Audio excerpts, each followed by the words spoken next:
Você já se pegou pensando sobre quem está realmente no controle da Igreja Católica? O Papa, como líder visível, parece ser o nome que vem à cabeça, mas será que tudo começa e termina nele? Muitos enxergam a hierarquia da Igreja como uma estrutura linear de poder, mas o que poucos sabem é que a organização é muito mais intrincada do que aparenta. Há toda uma rede espiritual e administrativa que sustenta essa instituição milenar, e a influência dela vai muito além do que os olhos conseguem ver. É curioso como essa estrutura, apesar de complexa, é mal compreendida por muitos. A hierarquia da Igreja Católica não é apenas um grupo de autoridades vestindo trajes religiosos. Ela é uma teia cuidadosamente elaborada, com raízes profundas no ensinamento de Cristo. Você sabia que essa organização tem uma missão clara de preservar a fé e guiar bilhões de fiéis ao redor do mundo? E é sobre isso que vamos falar hoje, como essa organização funciona na prática. As responsabilidades dentro dessa hierarquia são tão variadas quanto os cargos que existem nela. E, claro, o Papa é uma figura central, mas o que mantém tudo em movimento são as conexões entre ele e os outros membros dessa complexa engrenagem espiritual. De bispos a padres, de cardeais a diáconos, todos têm um papel fundamental na estrutura da Igreja, e juntos eles garantem a continuidade da fé ao longo dos séculos. Mas por que isso é tão importante? A estrutura da Igreja é o que garante sua estabilidade ao longo dos tempos, mesmo quando o mundo ao redor está em constante mudança. Agora que começamos a desvendar esses mistérios, vamos dar um passo adiante e entender onde tudo isso começou.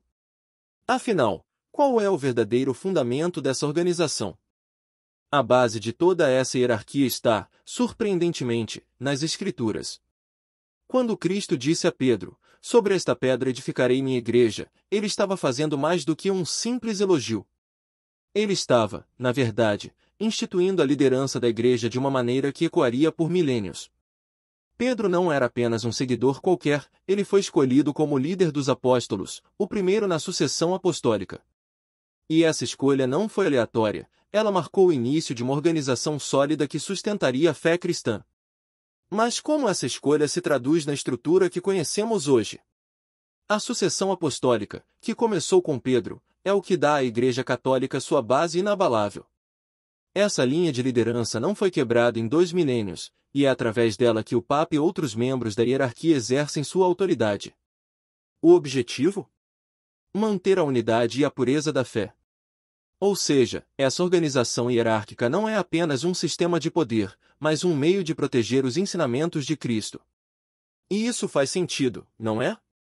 Pense na importância de uma boa liderança.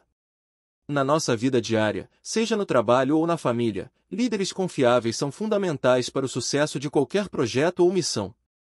Da mesma forma, a hierarquia da Igreja Católica serve para garantir que a missão de Cristo continue sendo cumprida de maneira eficaz e fiel. É como uma corrente que mantém todos conectados, do Papa aos fiéis. O Papa, o Bispo de Roma, é sem dúvida a figura mais conhecida dentro da hierarquia da Igreja Católica. Ele é visto como líder supremo, não só espiritualmente, mas também administrativamente. Como sucessor de Pedro, ele carrega nas costas a responsabilidade de guiar mais de 1 bilhão de fiéis ao redor do mundo. Mas qual é o verdadeiro papel dele além das aparências?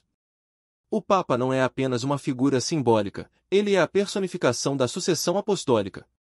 Historicamente, o Papa sempre teve um papel de grande influência. Desde os primeiros dias da Igreja, ele era quem decidia as grandes questões de fé e moral. E mesmo nos dias de hoje, em um mundo globalizado, o Papa continua a ter uma importância gigantesca, sendo um farol de orientação espiritual. E sabe o que é interessante? Sua autoridade não é baseada em poder político, mas na continuidade de uma tradição que começou com Pedro e atravessou séculos. E aqui vai um exemplo prático de como isso afeta a vida dos fiéis. Todas as grandes questões de doutrina, desde as mais simples até as mais complexas, passam pelo Papa. Se um católico tem dúvidas sobre o que é moralmente aceitável ou não, é o Papa quem define esses parâmetros. Ele faz isso com a ajuda de conselheiros, é claro, mas a palavra final é dele. E, por isso, ele carrega um peso que vai além das funções diárias. Mas como ele faz para lidar com tantas responsabilidades? O Papa não está sozinho nessa missão. Ao seu lado, existe um grupo seleto de homens que o aconselham e que, um dia, podem assumir seu lugar. E é aí que entram os cardeais. Os cardeais, esses homens de vestes vermelhas, são figuras que exercem um papel crítico dentro da estrutura da Igreja Católica. Eles formam o Colégio de Cardeais, um grupo que tem o privilégio e enorme responsabilidade de eleger o próximo Papa. Mas, antes disso, seu trabalho é ser os conselheiros mais próximos do Pontífice. Eles não estão apenas esperando para eleger o sucessor, eles estão, todos os dias, ao lado do Papa, ajudando-o a guiar a Igreja. Os cardeais são, em sua maioria, bispos de grandes dioceses ou ocupam cargos importantes no Vaticano. E, por isso, têm uma visão única da Igreja como um todo, de suas necessidades e desafios. Sua proximidade com o Papa os coloca em uma posição estratégica para influenciar decisões que afetam a vida de milhões de fiéis. Mas eles também têm outra função que talvez nem todos saibam: eles são os guardiões do patrimônio doutrinal da Igreja. Um exemplo prático do trabalho dos cardeais é o conclave, onde eles se reúnem para eleger o novo Papa. Esse evento, tão misterioso e cheio de simbolismos, é uma das tarefas mais importantes que eles podem realizar. Imagine a responsabilidade de escolher o líder espiritual de mais de 1 bilhão de pessoas.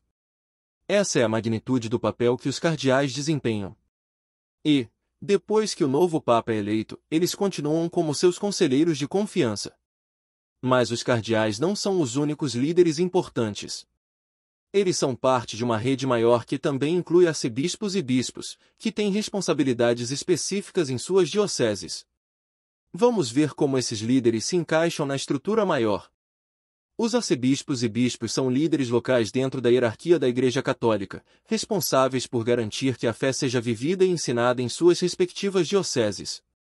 Eles não estão lá apenas para administrar, eles são os pastores diretos do povo, aqueles que estão mais próximos dos fiéis em suas regiões. Cada bispo tem a missão de santificar, ensinar e governar o povo de Deus, garantindo que a mensagem de Cristo chegue a todos os cantos. Um bispo não trabalha sozinho. Ele tem uma rede de padres que o ajudam a ministrar os sacramentos e a cuidar das necessidades espirituais dos fiéis. E quando falamos de um arcebispo, estamos falando de um bispo com uma responsabilidade ainda maior, geralmente liderando uma arquidiocese que supervisiona várias dioceses menores. Arcebispos são bispos com uma função extra, eles coordenam outras dioceses em uma região maior. Um exemplo prático do papel dos bispos é a celebração dos sacramentos da confirmação e ordenação. Quando um jovem católico se confirma ou quando um novo padre é ordenado, é o bispo quem está presente para realizar o rito. Essa proximidade com os fiéis torna os bispos figuras fundamentais no fortalecimento da fé local. E enquanto os bispos estão cuidando das dioceses, quem são as figuras que os ajudam diretamente no dia a dia? A resposta está nos padres, os pastores locais que têm uma conexão ainda mais próxima com os fiéis. Os padres são o coração pulsante das paróquias. Eles são aqueles que conhecem os fiéis pelo nome, que estão presentes nos momentos mais importantes de suas vidas, batismo, casamento, confissão e, em muitos casos, até o funeral. O trabalho de um padre vai muito além de celebrar missas aos domingos. Eles são conselheiros, guias espirituais e amigos. Sua missão é ajudar os fiéis a viverem sua fé no dia a dia. Mas o que torna o trabalho dos padres tão especial? Sua proximidade com as pessoas. Enquanto o Papa e os bispos cuidam da Igreja em um nível mais amplo, os padres estão nas trincheiras, lidando com as realidades da vida cotidiana de suas comunidades. Imagine o impacto de um padre que conhece a história de cada família da sua paróquia. É ele quem ouve as confissões, aconselha nos momentos difíceis e celebra os momentos de alegria. Exemplos práticos de como um padre impacta a vida de sua comunidade são inúmeros. Desde organizar eventos comunitários até visitar os enfermos, seu papel é, sem dúvida, fundamental. Eles são o elo mais próximo entre os fiéis e a hierarquia maior da Igreja, ajudando a transformar os ensinamentos em ação no nível local. E enquanto os padres se dedicam às suas paróquias, existe uma outra figura que também desempenha um papel fundamental na hierarquia: os diáconos. Vamos entender como eles se encaixam nessa organização. Os diáconos, embora muitas vezes menos visíveis, desempenham um papel indispensável na hierarquia da Igreja Católica. Eles são os auxiliares diretos dos padres e bispos, ajudando a Igreja em suas funções litúrgicas e pastorais. Os diáconos transitórios são aqueles que estão a caminho do sacerdócio, enquanto os diáconos permanentes são ordenados para servir de forma contínua, sem seguir o caminho do sacerdócio. Mas o que exatamente um diácono faz? Ele pode realizar batismos, presidir casamentos e funerais, proclamar o evangelho e até pregar a homilia. Porém, diferentemente dos padres, eles não podem consagrar a Eucaristia ou ouvir confissões. Mesmo assim, sua contribuição é inestimável, pois eles aliviam muitas das responsabilidades dos padres, especialmente em paróquias maiores. Um exemplo claro do impacto dos diáconos pode ser visto no cuidado com os necessitados. Muitas vezes, são eles que estão à frente das obras de caridade, visitando doentes, organizando serviços comunitários e ajudando os marginalizados. Seu serviço é um reflexo direto do chamado de Cristo para cuidar dos mais vulneráveis. E, enquanto fazem tudo isso, estão sempre em colaboração com os padres e bispos. Mas e quanto às ordens religiosas? Qual o papel de freiras e monges na hierarquia da Igreja? Dentro da estrutura da Igreja Católica, freiras e monges têm uma função que vai além da hierarquia clerical. Eles são membros de ordens religiosas que dedicam suas vidas ao serviço de Deus e dos outros, vivendo em comunidades e seguindo regras específicas, como a pobreza, a castidade e a obediência. Essas ordens, que existem há séculos, têm um impacto significativo tanto na Igreja quanto na sociedade em geral. Freiras e monges são exemplos vivos do serviço ao próximo. Muitos deles trabalham em escolas, hospitais, orfanatos e outras instituições que ajudam a levar a mensagem de Cristo ao mundo. Um exemplo prático são as Irmãs da Caridade, fundadas por Madre Teresa de Calcutá, que dedicam suas vidas ao cuidado dos pobres e doentes. Através de seu trabalho, elas mostram que a fé não é apenas algo a ser falado, mas vivido diariamente. A vida monástica, por outro lado, é dedicada à oração e ao estudo. Monges e freiras de clausura passam grande parte de seu tempo em contemplação e oração, pedindo a Deus pela salvação do mundo. Embora muitas vezes afastados do convívio social, seu impacto espiritual é profundo, pois sustentam a Igreja com suas orações. E além desses religiosos, existe um grupo que, embora não faça parte do clero, tem um papel essencial na missão da Igreja: os leigos. Vamos entender como eles se encaixam na hierarquia. Os leigos, aqueles que não fazem parte do clero ou de ordens religiosas, são a maior parte do povo de Deus. Embora não tenham funções sacramentais, seu papel na missão da Igreja é fundamental. Eles são chamados a viver sua fé no dia a dia, no trabalho, na família e na sociedade, sendo testemunhas de Cristo em todos os ambientes. A missão dos leigos é levar o Evangelho para o mundo exterior. Os leigos estão envolvidos em diversas atividades dentro da Igreja. Desde participar de ministérios até ajudar na administração paroquial, eles são uma presença constante e necessária. E o impacto deles vai além das paredes da Igreja. Eles são professores, médicos, advogados, operários, e é no trabalho deles que a mensagem de Cristo continua a ser transmitida. Um exemplo prático. Pense em um médico católico que, com base em sua fé, trata seus pacientes com dignidade e compaixão. Ele está vivendo sua missão de leigo. Além disso, muitos leigos participam de movimentos eclesiais, como o movimento de Cursilhos ou o movimento dos Focolares, que ajudam a aprofundar a fé e a evangelizar outras pessoas.